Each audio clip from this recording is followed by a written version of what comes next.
La elipse, según la definición, es el lugar geométrico de todos los puntos cuya suma de la distancia a dos puntos fijos, llamado foco, es constante e igual a dos veces el valor de A.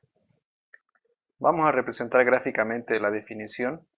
Tomamos un punto cualquiera sobre la elipse, por ejemplo este.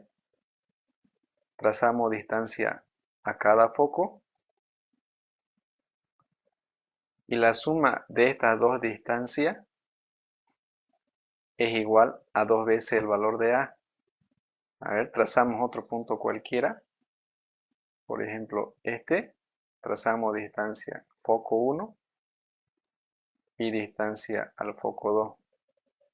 Entonces la suma de esta distancia más esta distancia también es igual al valor de dos veces A. Elementos de la elipse.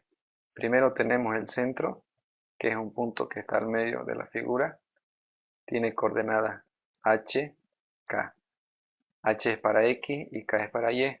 Entonces aquí está H y aquí tenemos K. Luego tenemos los vértices, son dos puntos, B1 y B2. Vértice 1, vértice 2. La distancia del centro a cada vértice es el valor de A. Entonces tenemos del centro a vértice 1, valor de A, del centro a vértice 2, valor de A. Otro elemento son los focos, también son dos puntos, foco 1, foco 2. La distancia del centro al foco 1 es C, del centro al foco 2 también C. Otro elemento es el lado recto. Vamos a representar por LR. Tiene una fórmula 2b cuadrado sobre A. El lado recto se grafica sobre cada foco de forma perpendicular, mitad en la parte superior y mitad en la parte inferior.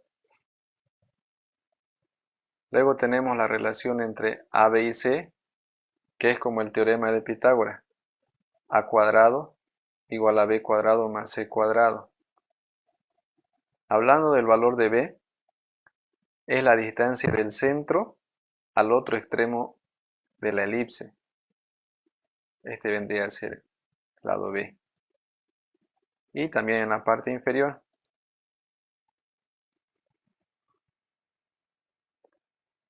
Otro elemento es el eje mayor. Se representa por EM mayúscula, que es igual a dos veces el valor de A. El eje mayor es la distancia del vértice 1 al vértice 2. Luego tenemos el eje menor, dos veces el valor de B. Entonces viene de este punto a este punto es la distancia. La excentricidad, que no se grafica, tiene una fórmula que es igual a C sobre A, donde E siempre es menor a 1. Entonces haciendo la división, vamos a tener que este valor de E debe ser menor a 1. Y por último, tenemos esta desigualdad de que A siempre es mayor a B. Quiere decir que la distancia del vértice al centro es mayor del centro al otro extremo de la elipse, es decir, B. Ecuaciones de la elipse. Tenemos dos tipos de ecuaciones que dependen de la ubicación del eje mayor. El primero, inciso A, eje mayor paralelo a X.